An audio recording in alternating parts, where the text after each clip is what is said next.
Hej på er allihop. Jag heter Stefan Bengtsson och är rektor för Chalmers och skulle vilja säga till er alla välkomna till årets William Chalmers föreläsning. Idag är det den 5 november och det innebär att det är exakt 190 år sedan Chalmerska slöjdskolan startade. För den startade ju, vet vi alla, 5 november 1829.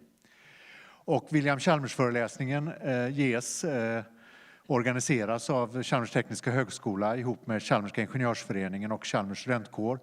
Och vi har gjort detta sedan 1991 för att hedra minnet av William Chalmers, direktör för det Ostindiska kompaniet och den person som i sitt testamente lämnade ett generöst ekonomiskt bidrag till en industriskola som kom att bli Chalmerska slöjdskolan och idag Chalmers tekniska högskola.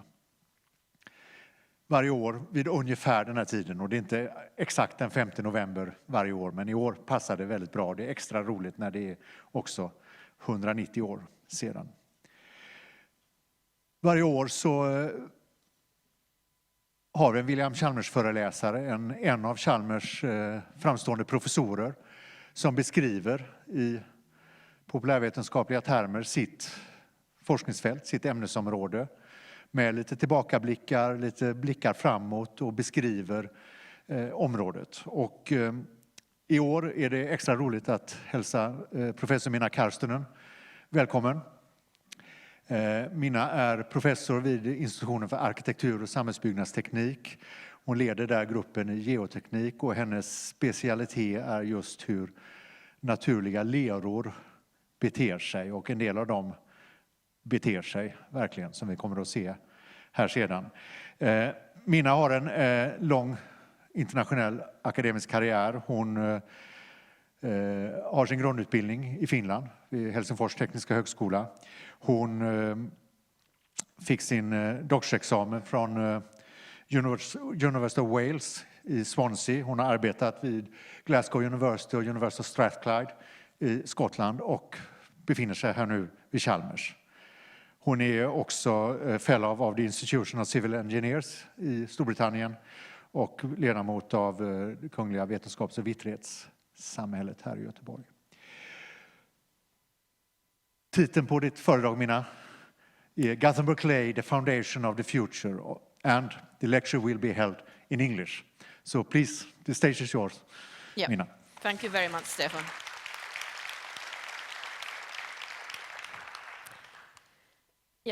So when Stefan asked me to do that, I was first cursing myself saying yes, because, usually you should not say yes unless you've thought about it very well. But anyway, I felt, okay, maybe it's a good idea after all. So how did I end up here giving the William Chalmers lecture? It is a combination of determination and chance.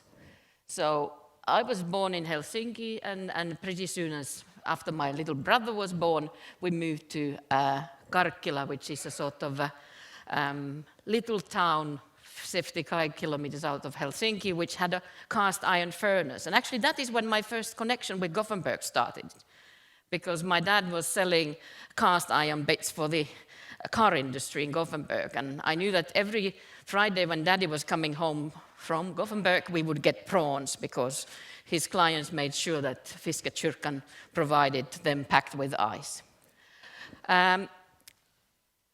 In Karkkila, I also got familiar with clay, so that was my first experience. And I found this material which is very nice to form things and do things. But then sort of my dad decided to change his career a bit, so we moved back to Helsinki for a while before we actually took the whole family moved up to Lapland, to Tornio. I was actually quite a teenager, quite miserable, and even more miserable about being in Tornio. But it was a good experience because it taught you that there is life outside the capital. And also, it is actually, the Tornio River Valley is one of the most beautiful places in the planet, I think, especially in sort of July, August. But anyway, I wanted out of Tornio as soon as possible. So when I graduated from school, I moved to Helsinki. I didn't quite know what I wanted to do. Initially I was thinking of becoming an archaeologist. I was inspired by Indiana Jones movies. But fortunately, Finnish government doesn't support people supporting, sort of studying things which are not useful for society. So I went for a technical drawing course, and that sort of set me up to do a sort of degree in civil engineering. And already from the beginning, I knew that I wanted to do geotechnics as my specialization because it enabled me to combine mechanics with geology. I graduated in '91, and then I sort of worked in a consultancy for a while, and it was really forward-looking consultancy. We had our software department, everything was digitized, all the site investigation data, and we are talking about early '90s. I think we were 10 years ahead of the rest of the world at the time. But I was also allowed to do research, so 20% of my time I was able to clock on research. And what bugged me, they had large motorway projects, that we were always able to do predictions for vertical deformations, but the horizontal deformations were off. And I was thinking that maybe that's to do with anisotropy. So when I was asked to come back to university when my best friend had her maternity leave to teach, I said, okay, I'll come back. And then sort of that was sort of the start that I wanted to learn numerical modeling. And I realized that I can't do that in Finland. So this was my determination. In order to find funding for my PhD, I actually wrote 10 major grant applications. Unfortunately, 3 of them were successful, so that I was able to go despite of having to pay these rip-off overseas tuition fees. And the reason I chose Swansea is that that was at the time the mecca of numerical modeling. So I was in Swansea happily doing my PhD, which, by the way, was not on clay, it was on sand, so everybody did mistakes. But I used what I learned for sand, I used for modeling clays, and wrote some papers with my colleagues in Helsinki. And that was the reason why I was offered a permanent academic job in Glasgow University, one of the oldest universities in the UK, before I actually had finished my PhD. It was very difficult to start. I was actually the first female in civil engineering in Scotland, so I was quite an odd creature, and of course being a Finn didn't help. So it was quite difficult to get connections and funding. And when I was turned out by the UK Research Council because they said that what I was proposing is impossible, it got me so angry that I actually set up a European project instead. And that was in a way the start of this soft soil modeling business. I also was becoming a docent in Helsinki University of Technology because in Glasgow I didn't have a lab. So I was able to get Finnish Research Council funding in Finland to do the lab testing and then the modeling in the UK. And I was very happy at Glasgow University, wonderful people to work with. But by the time I wanted to have a promotion, it was very clear that the female is always in the shadow of a male professor. So it was time to move again. But I didn't want to lose my friends, etc. So I just moved to the other university in the city, Strathclyde, which actually is very similar to Chalmers. It is a science and technology university, small university, where rector knows the professors and vice versa. So at Strathclyde, we really changed the department. It was actually a gang of women who are really changing the department from being totally mediocre to one of the most dynamic civil engineering departments in the UK. And then I was sort of thinking that, okay, maybe I could use another challenge. I was pondering a little bit about going to Delft when they offered me a chair there, but I wasn't ready in 2008. So it was just by a chance when an Irish colleague of mine told me that he's getting married. And by the way, Minna, do you know that they're looking for a professor at Chalmers? It is by this coincidence that I'm here. So if there's somebody you need to thank, it is a guy called Fintan Buggy. So in 2012, I moved to Chalmers, and I still actually was working a little bit part-time for the first year so that they would actually count my research in the research quality assessment. But then, in a way, the rest is history. Here I am. And what I'm doing at Chalmers is that I'm leading a research group. We are sort of between 12 and 15 people at the moment, and we are doing something quite unique, that we are doing the whole circle. So we start by sampling in the site, and this is actually the first time the Norwegian mini block sampler was used in Sweden. We take the samples very carefully, like newborn, prematurely born babies, to the laboratory where we test them. We use commercial equipment, which is this big boy here, but we are also building our own equipment, which is a little one here, so that we can actually do the testing also in special facilities in Europe under X-ray tomograph. And these are actually sort of, this light art is actually from Max Lab in Lund. The results of standardized probing at continuum level and these sort of micromechanical probing things we are using in developing our own models, which are then implemented we implemented them to the commercial finite element code so that we can use them in real applications. And if we are lucky, we also have a field test where we have measurements to come back to, or sometimes we are linked with the real projects. So it is very unique to have a whole circle. So what I'm going to talk about is that why do we have these thick deposits of sensitive clays, and actually what are sensitive clays? Now, Gothenburg clay, people are saying it's very special, etc., but it's just a clay. I mean, there are plenty of sensitive clays elsewhere in the world. We can use exactly the same principles for modeling Gothenburg clay than other clays. So I will talk about the modeling of sensitive clays, and as an example, I saw very recent simulations done by one of our PhD students, Johannes, who is also in the audience here, when he was recapturing what happened when the Göta tunnel was constructed. And then I finished with conclusions and outlook. So why do we have sensitive clays is basically to do with the last ice age. So the whole northern hemisphere was covered with kilometers of ice, and the ice, this mass of ice was grinding the bedrock. And this rock flour was subsequently also going through chemical weathering to clay minerals. So when the glaciers started to retreat, we had a huge amount of water, meltwater, laden with sediments, which were sort of heading to a sea. The sea at that time was much lower down because, of course, most of the water was in the glaciers. So Atlantic level was over 100, 120 meters below what it is now. It was very salty and very cold environment. And in that environment, the clay particles have a sort of form very sort of strange structures, very sort of open structures. And when you have clay deposits depositing over each other, what happens is that they start consolidating under their self-weight. And you see this is a very slow movie. It's actually made in a centrifuge at TU Delft. So there is a clay layer, and then there is, which is older, and then there's a newer clay layer, and both of them are actually consolidating under their own self-weight while the centrifuge is spinning. And what happens during consolidation is simply that water is flowing out from the soil, and the soil becomes denser, and we get settlements. So when we sort of try to model clays, we always have to remember that they are multi-phase materials.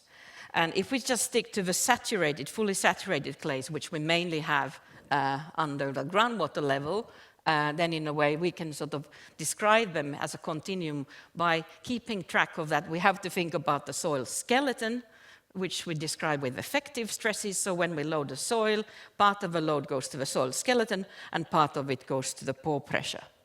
And for our clays, which have virtually very little permeability, it's initially always in the pore pressure, and it takes a long, long time to consolidate. Now, this is the first picture of Gothenburg clay. And actually, this is the first picture where we've been zooming in with X-ray tomography technique to what clay sample looks at different scales. So this is one of our PhD students who's working on it. And one of the things we see that even though we know that this is a very porous clay, I mean, Gothenburg clay's void ratio is about 2.5, between 2 and 2.5. What it means that if it is 2, it means that there is 2 parts of water to 1 part of solids. So there's a hell of a lot of water. It's not as extreme as something like Mexico City clay, where the ratio might be 10 to 1, so that there it's more like contaminated water than clay. But in a way, it is very wet.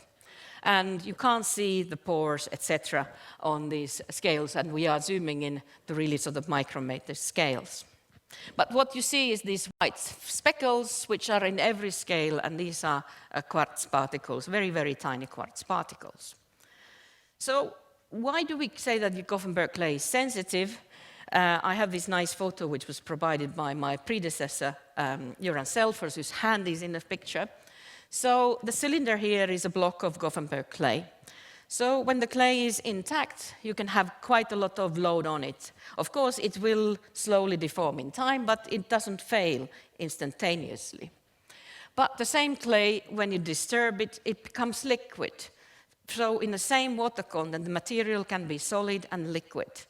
And the liquid is having a thickness of sort of, maybe sort of thick cream, or sometimes I describe it as a Guinness, so it's quite thick.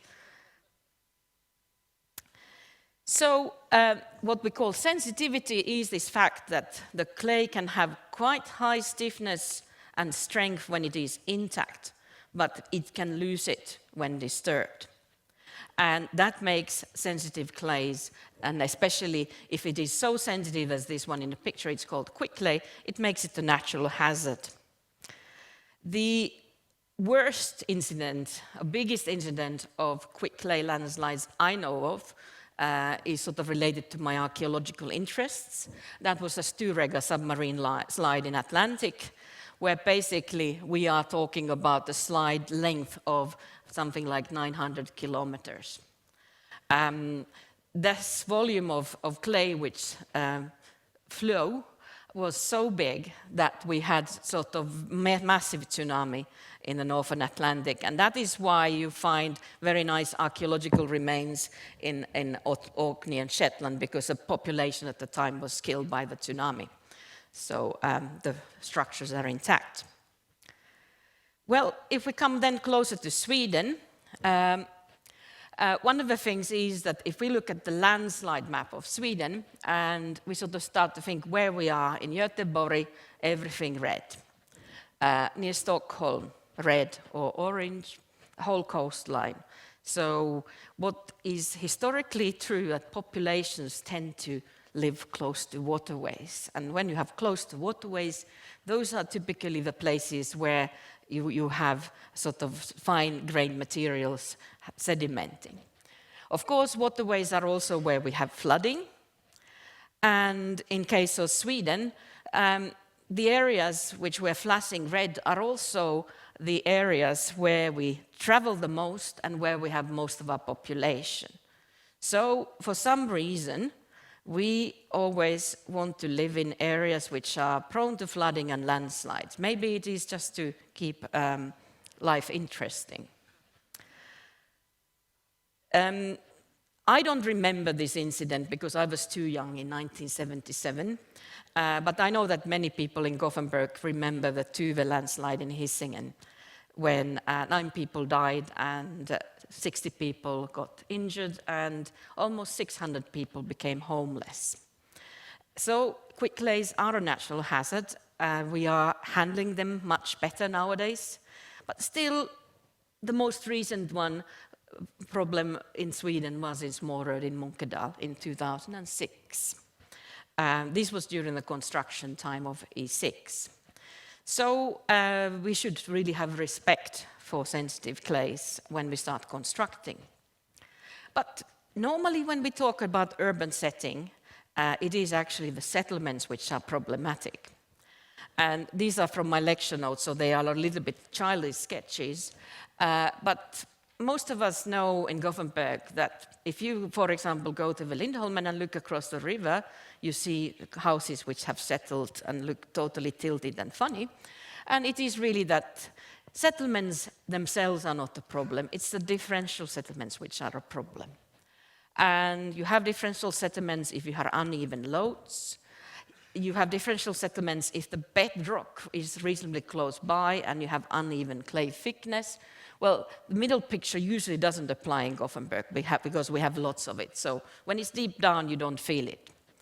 But also, we should think about where we plant trees, because the suction of the trees is also causing settlements of clay, especially when you have dry summers. So this is always something that I tell people, don't plant birch trees too close to your house. Well, I was living almost 16 years in Glasgow, And in Glasgow, we had also another settlement problem, and that was called Glasgow Underground, because it was built by Victorians before any site investigation. And it is one of the oldest subways in the world, and it is the only one I know which has still windscreen wipers, because there's so much leakage. I mean, there's a gang of people going every night when the metro is closed to grout a bit more. So they have few hours to do it, and whenever they grout, it comes somewhere else.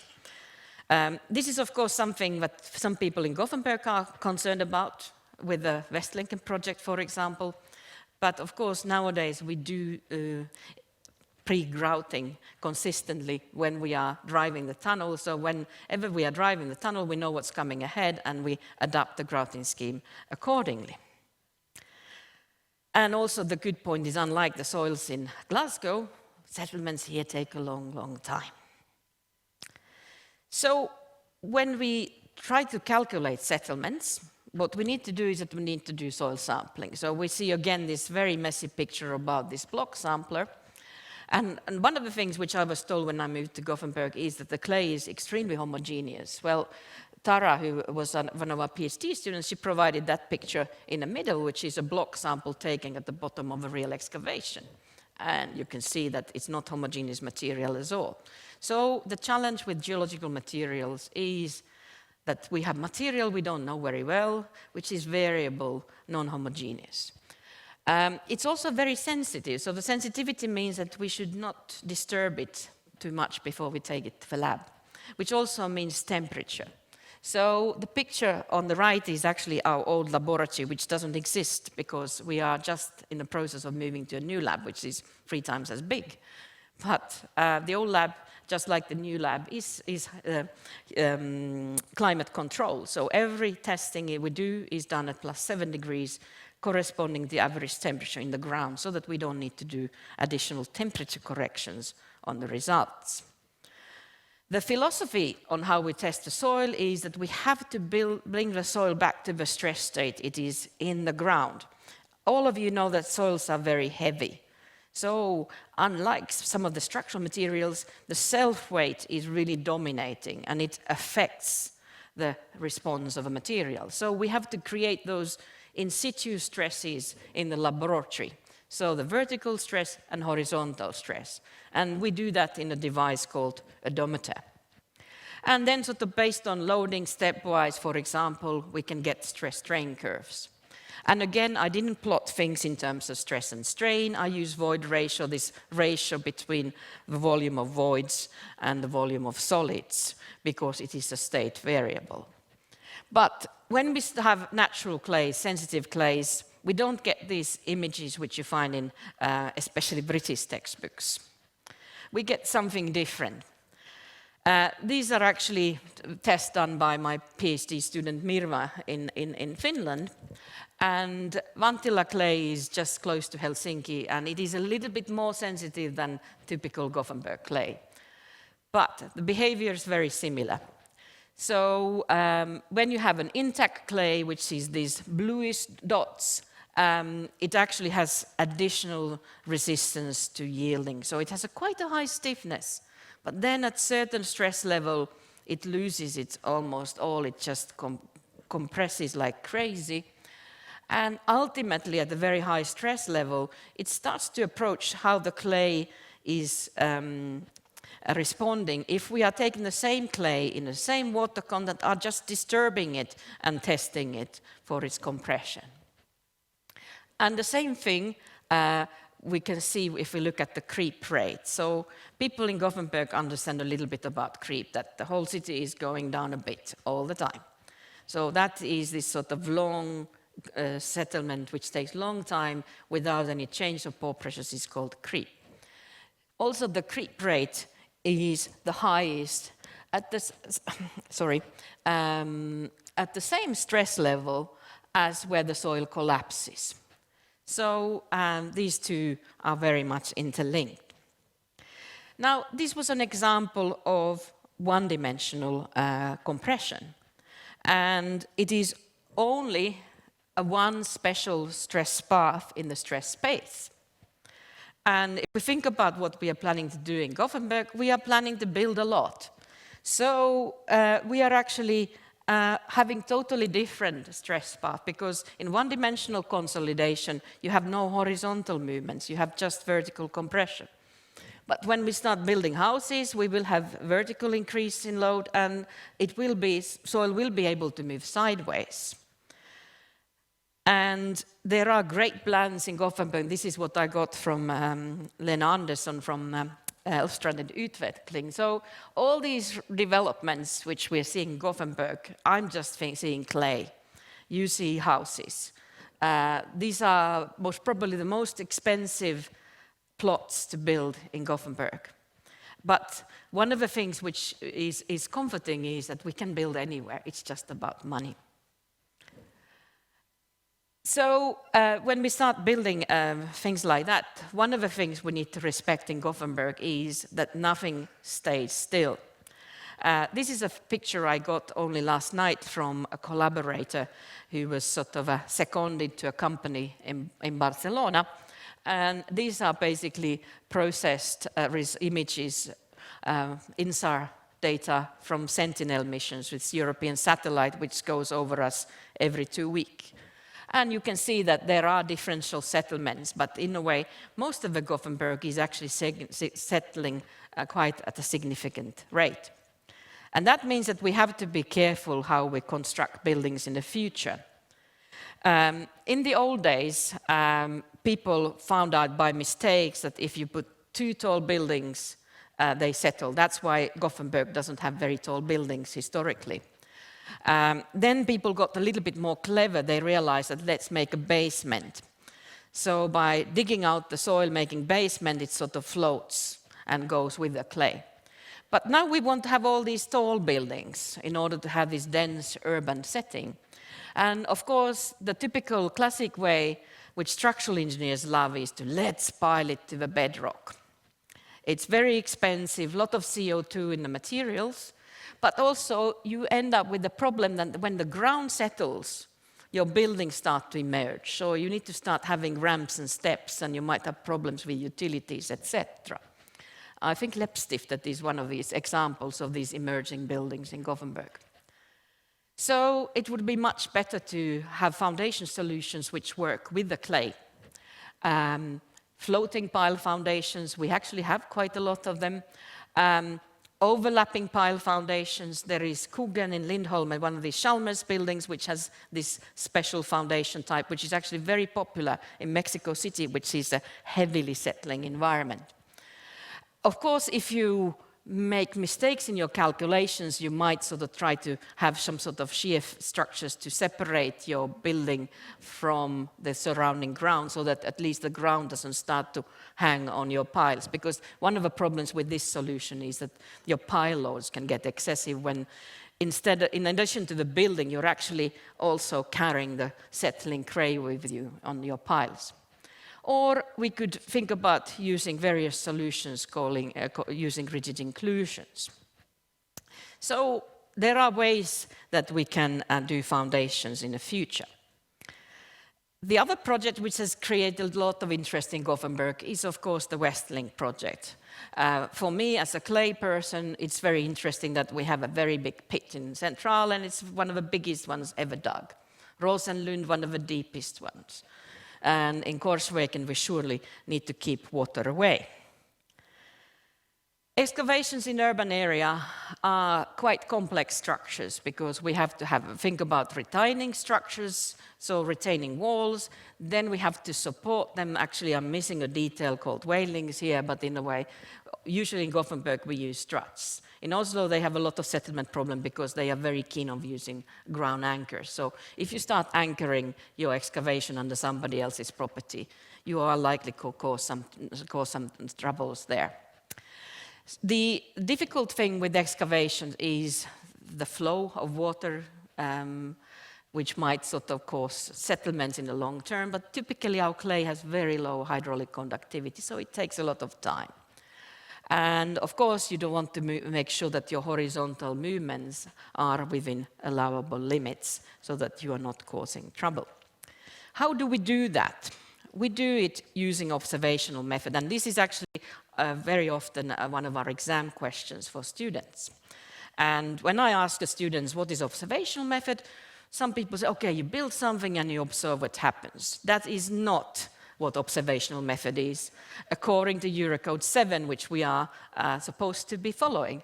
Observational method is relying on us having very accurate predictions to start with. So we need to have very accurate predictions of deformations, stresses, pore pressures. And typically we do 3D models, so that we do 2D models where the third dimension is time, or that we even do 3D models where the fourth dimension is time, because it is time-dependent process. So we have to have very good predictions. Based on the predictions, we set the trigger level. So let's say that our calculated settlement behind the retaining structure is the blue line. So the trigger levels must be, of course, lower than that. But it's not enough to have monitoring and trigger levels. We also have to plan the modifications in advance. So if there is too much movement, more movement than predicted, we have to be able to do something, add additional supports, fill the excavation with water. There are plenty of things we can do, but the thing is that you have to have the measures to do that on site, ready to go if something is happening. And then you monitor the soil. So it is a sort of process where you can also have a feedback loop. And the thing with excavations is that those are the most complex structures we can design in geotechnics, because they involve all possible combinations of loads. So the problem in geotechnics is that not only we cannot control the loads, because usually we get them from architects and structural engineers, but we also cannot control the direction of loading. And because clays are a granular assembly, they behave differently in different directions. They are heavily anisotropic.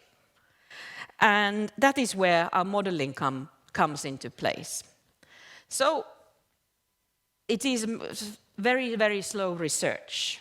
So over the last 20-something years, I've been playing with clay models. And initially we figured, okay, let's fix anisotropy. Then we realized, no, that's not enough for sensitive soils. We need to add the effects of bonding and destructuration for sensitive soils. And then I came to this creeping city called Gothenburg. Oh, we have to have creep there as well, and this rate dependency. So it has taken multiple PhD students, multiple funding regimes to get the models where they are now. And the thing which takes most time is actually the model validation, because you can develop models. I mean, I can develop models in a night. It's easy, it's quick. I can implement it maybe in a week or two, even though I'm very rusty nowadays in implementation. But the validation takes time. I had 2 wonderful female PhD students in Helsinki who were doing the lab testing for me. And because people don't believe you if you develop your model based on one clay, oh, it won't work for another one. So we decided, what the heck, let's look at 4 different clays. And they are totally the extremes. Muro clays, like sulfite-rich clays we find in the east coast of Sweden when you go towards Luleå. And then sort of Vantila clay is a very sensitive clay, similar to Gothenburg clay. And we had everything in between. These black dots here are experimental points from our probing. The red circle is what our model would predict as a boundary when we start moving from very small deformations to very large deformations. And considering that it's a natural material, it's not too bad. The only thing where you see a lot of scatter is Otaniemi clay. That is the clay which is next to Helsinki University of Technology, where we were able to take a lot of samples. And there's quite a huge variation in water content between the different samples, even in the same clay layer. So the more samples you have, the more scatter you will have.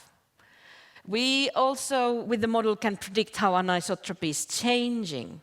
And in order to validate that, we took these natural clay samples and totally destroyed them in a laboratory. We just mixed water and recreated and created the stresses and calculated with our model, again, what is this boundary they should have between small strains and large strains. And again, the match is surprisingly good.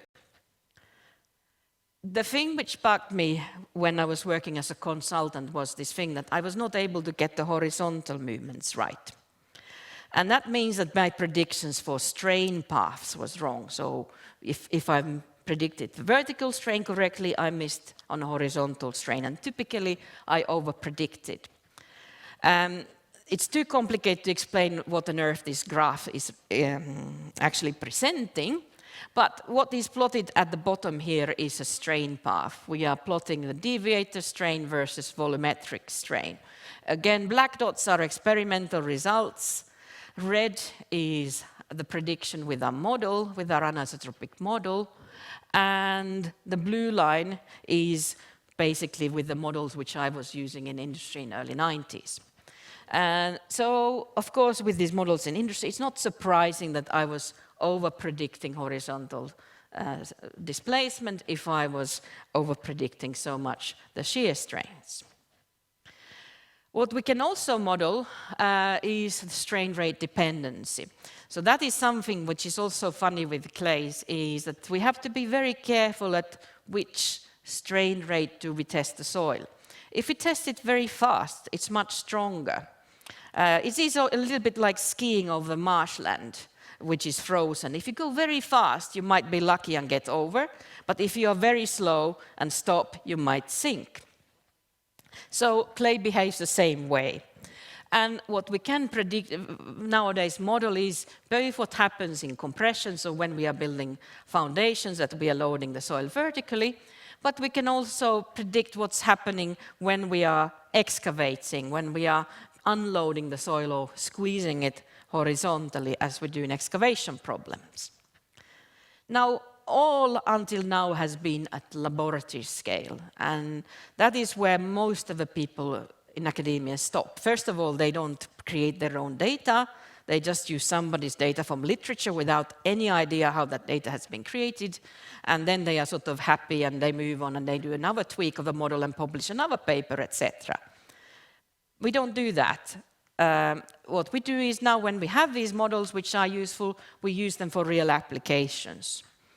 And the applications we've been considering so far, a lot of them have been embankments. And embankments are lovely because they tend to settle a lot. So you can really test the large strain aspects of the model. And we used the model for test embankment in Murro in Finland and Harajoki in Finland, two very different clays. We also use it for organic stuff. This is actually the stuff I did together with this Irish guy because who was telling that he was getting married, and that's why I'm here. He was telling me a few weeks ago in Iceland that maybe in 10 years' time we know how good our predictions are, but so far so good. And finally, we did a Ballina embankment in Australia, which was actually a sort of a competition. And actually, it's the Ballina results, which are on the right-hand side. So we are able to predict how the settlement is developing in time at the different depths. It's not enough to be able to do it on the surface. You have to understand how it happens in depth, also how the horizontal movements are. More recently, we've been starting to look at deep foundations and excavations.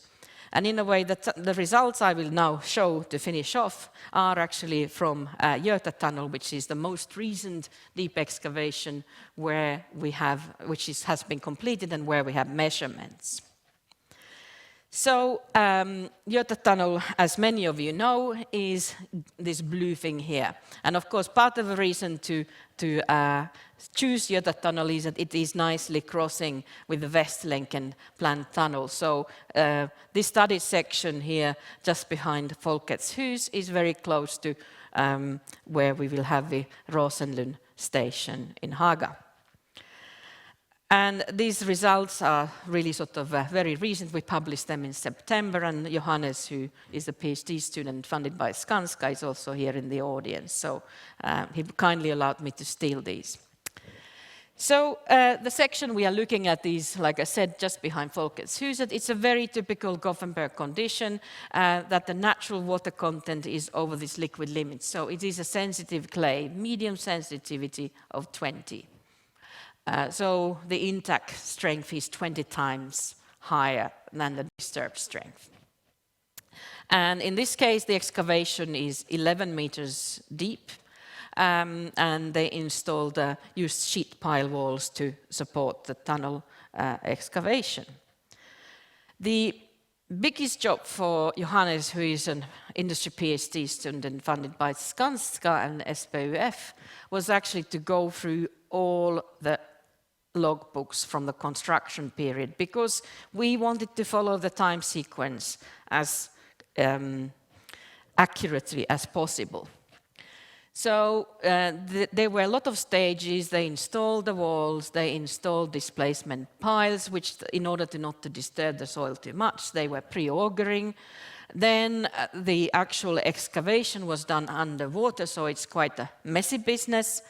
And they create the concrete slab, which was anchored. And then they did the final dewatering, and here you see it after the final dewatering. And, you know, one of the things about excavations is that you have huge responsibility as a civil engineer, because you're responsible for the people's lives, the ones who are there. So you need to be sure what you're doing. So Johannes got all these time schedules. Then we started looking at that lab data we have, because there was a PhD thesis at Chalmers at the time which involved testing and monitoring. So we had all that data. And we calibrated our model parameters for the lab data we had available. And again, we were able to predict both compressive and excavation stress paths. The numerical model we created is two-dimensional, but the third dimension is time. And this is actually the numerical model at some stage of the excavation for which I show results. So you see that we have to start from the level ground. We have to install the walls. We have to follow every step of a construction as a function of time. We used a commercial finite element called Plaxis, where we had implemented our model, and we were really replicating each construction stage. So some of the results we got are presented here. So we are looking at the wall movement at different stages of construction. And this is, our prediction is the solid line, and these dots are the measurements. And this is after pre-augering and pile installation. And for a geotechnical person, this prediction is pretty good. I mean, we are not used to be very accurate. The order of magnitude is right, and the shape is pretty okay.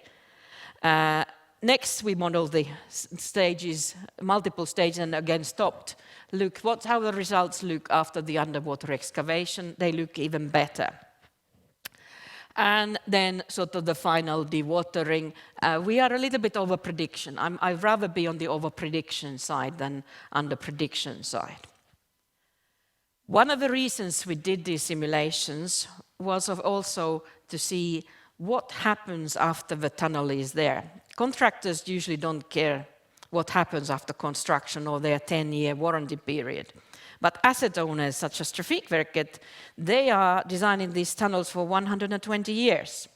So we wanted to see, are we able to predict after we build the tunnel, refill the excavation, what is the rate of settlement we predict? And this time, these INSA data comes via Trafikverket because they are monitoring the vertical settlements in the whole Gothenburg pretty much using the satellite techniques. And we are predicting that the background settlement around the tunnel now, after he's been refilled, is about 2 millimeters per year, which is very similar to what the satellites are predicting, between 2 and 6 millimeters per year adjacent to the tunnel. So my conclusions. The reason I'm fascinated about sensitive soft soils such as clay is that they are very challenging materials. We don't quite understand why they behave like they do. And that's where we sort of read really these modern techniques. That's why we go to Max Labs and try to get bean time from special facilities, smuggling clay samples sometimes. And these, because they are geological materials, they are not engineered materials, we have to deal with the fact that they are highly variable. And it's not just the geological history, it's all this what has been done in Gothenburg. They've been dredging and depositing stuff next to the river. So there are a lot of historic stages which also affect how the material behaves. When we start testing the soils, the first thing we need to do is to try to recreate the field conditions in a laboratory. It's only then we can start probing how the soil behaves in the new loading situation. And when with the urbanization, we are increasingly interested in allowable deformations, because that is what is dictating the design rather than problems with failure. Because the thing is that if your predictions for deformations are very small, there's no way the soil can fail. So the simulations I showed are demonstrating that actually with our models we can capture pretty well both the short-term and long-term response of structures on soft clays. I think for me the main challenge is to bring this knowledge from academia to industry. So we need more PhD students. And we are very lucky actually with Västlänken project that some of our PhD students are already applying these models in simulations. And even though we have quite good models, our work has not stopped. One of the things we haven't done too much is probing for unloading problems like excavations. So we are over-predicting movements, which means that we are actually most probably under-predicting structural forces. And that is also something that we should sort of think about. There are ways of modeling it. We have also another PhD project which is looking at slope stability, because we are spending tens of millions a year in Göta River Valley for mitigation measures for climate change. And in analysis for those scenarios, very crude analyses have been done. So we are trying to sort of look at how the role of anisotropy in mobilizing strength will affect the slope stability. So maybe there is much more reserve than we think. High-speed rail, we need to look at cyclic dynamic response. And the indicator of climate change can also be temperature. So, and we know that our clays creep more when they are heated. So if the average temperature goes up, our clays will creep more. So we need models which are thermo-hydromechanical, maybe even chemical. And of course, everything needs to be coupled. And then we have this friend called variability. Of course, for that, it's easier, just take a lot of samples and create statistics and go that way. With this, I would like to finish, and I would just like to thank all the funders and in particular collaborators, because the best thing in academia is actually working with people, seeing them develop, them becoming the super engineers in industry and academia. And particularly proud I'm always with my academic grandchildren. And in a month's time, I will have my first academic great-grandchild. So my first PhD student's PhD will defend in Helsinki. Thank you very much. Thanks a lot, Minna, for this great William Chalmers speech. And for me, clay will never be the same. I will always think about Guinness when I see clay in the future. But I suppose the audience have much more clever questions for you. Och ni kan ställa de här frågorna på svenska. Så har vi några frågor så har vi ungefär en kvart på oss att ställa dem. Får jag se? Här framme har vi en fråga.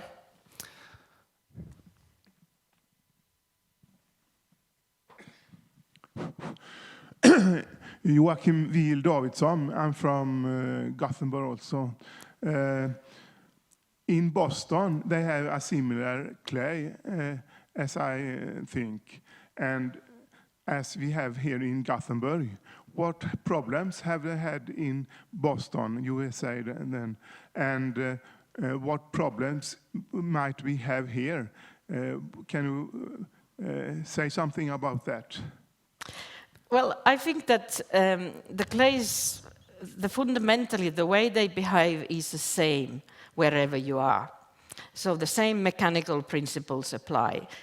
You just need to have very careful sampling, testing, so that you are not disturbing the soil in any way before you recreate the stress levels in laboratory. And if you do that, you pretty much can do whatever you want. You can do the predictions on how it will behave. Yeah. So what are you worried about in Västlänken?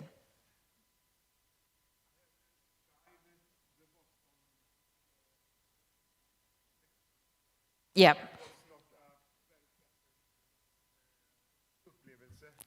Yeah.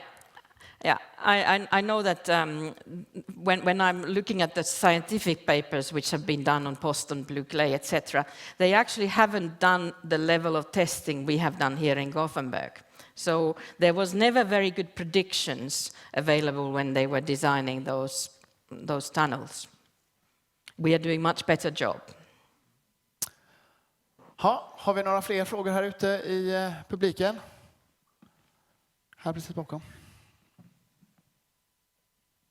Tack. Jan Nordlund här från Göteborg, eller från Nederländerna.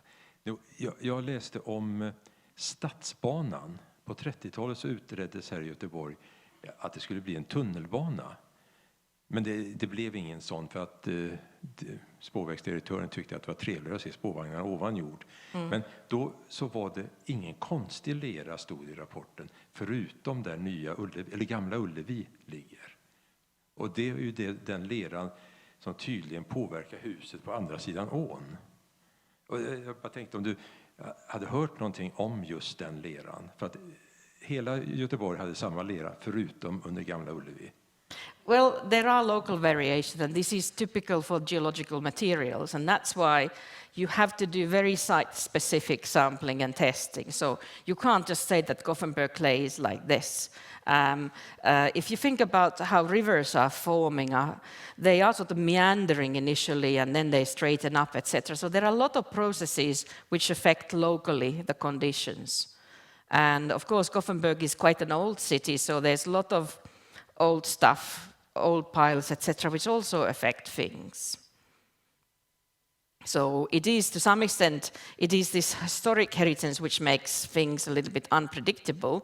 But on the other hand, wooden piles here and there is making the clay much stiffer.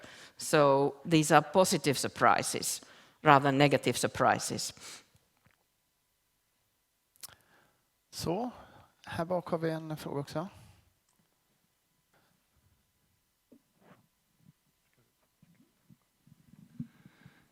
Tack för en intressant föreläsning. Jag tänkte, de här modellerna du har, de är väl för en punkt. Men finns det en möjlighet liksom att man kan, för eftersom det är över väldigt stora geografiska ytor, vi såg ju hela Norden och längs kusterna och så, kan man få liksom typ SGU-kartor som visar hur leran kommer bete sig? That would be my dream. So we actually were awarded this win of a digital twin city center. And one of the things we would like to do is to go with our models to a larger scale. Of course, the problem with larger scale is that you will most probably lose some of the accuracy. So in a way, at the moment, we are after millimeters. If we go to a larger scale, it will not be millimeters. Ja, har vi någon mer fråga här ute i publiken? Ja, bara 2 rader bak där då.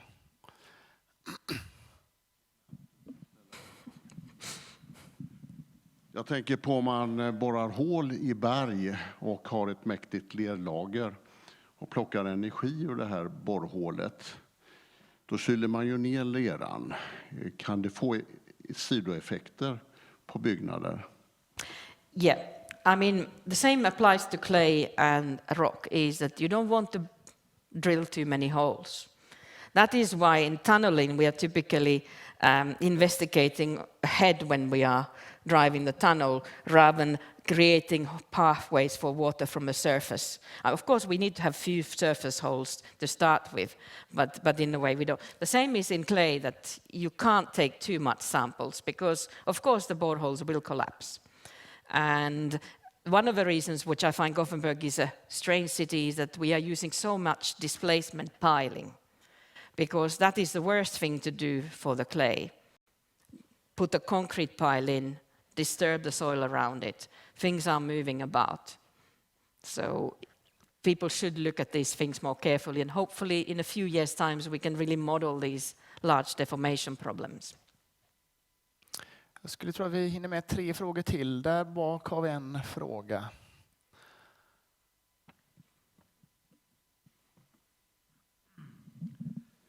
Hur stor risk ser du att ni med väldigt goda modeller inte lyckas övertyga Vägverket eller deras utförare så att de tar hänsyn till de modellerna och istället gör en shortcut för att spara pengar eller komma snabbare fram? Hur stor risk ser du för detta?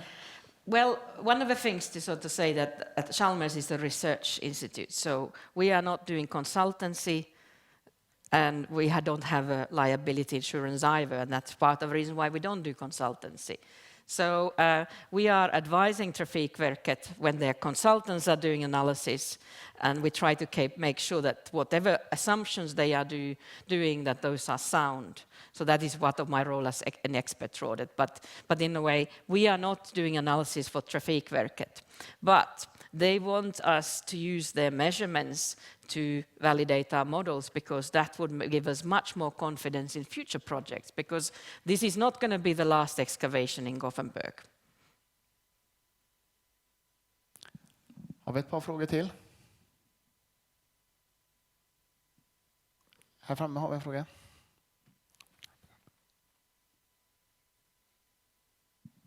So, what did we learn about this Bruce Springsteen effect on Ullevi when we had that problem? Well, I'm actually not the vibration expert, so I have a colleague of mine in the room who is. So anything to do with vibrations and high-speed rail, I leave to him. I can do the modeling and model implementation, but he needs to do the rest. So, did we have a short answer for that in the audience, or shall we take that afterwards in the mingle maybe? We take that in the mingle. We had another question over here in the back.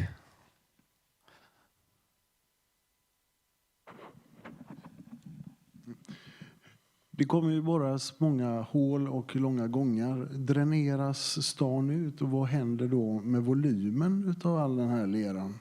Det finns några kalkyler på hur mycket den krymper? Well, we do creep analysis, and I would expect the consultants to do creep analysis as well. So the commercial codes they use have creep models involved. And actually, they can also use our model because it is now commercially available by the software developers. Snabb följdfråga då. Alla dessa höga byggnader som byggs i våran stad med väldigt många pålar under. Finns det kalkyler på det nu? Yeah, well, I actually am not a big fan of tall buildings. I think that they are symbols for some manlyhood, which I don't necessarily appreciate. But also, I think that we should respect the geology. So Gothenburg is a city, it is because it is on the clay. I mean, we wouldn't have even Volvo without the clay, because that's what's caused them to having to develop these double bearing ball bearings for the weaving machines. So, which resulted in Volvo. So, you know, clay is a good thing. And building these tall houses with these enormous piles, I mean, you can totally forget any talk about sustainability. If you have 4 or 5 meters of concrete as a bottom plate, that's not sustainable. Tack Då drar vi streck i frågorna och så ska vi önska upp studenterna och alumnerna i form av Ingenjörsföreningen och studentkåren på scen för att tacka för föredraget.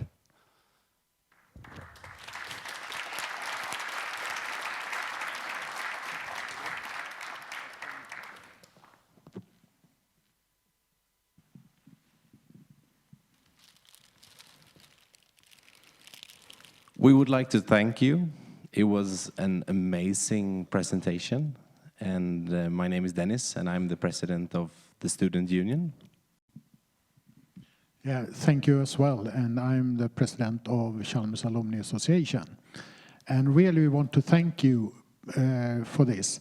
And also we have a sustainable package with us, because last time it gave snittblommor. And now we have a pot plant. And this is sustainable, and this will be inspected every year to see that it is sustainable. And it's from us both. I hope I don't need to keep it alive till next year. I will take with me that Västlänken will be a successful project, because we know what we're doing, and also that without clay we wouldn't have Volvo. And regarding this with clay, varför gå här i lera och sörja? Thank you. Thank you.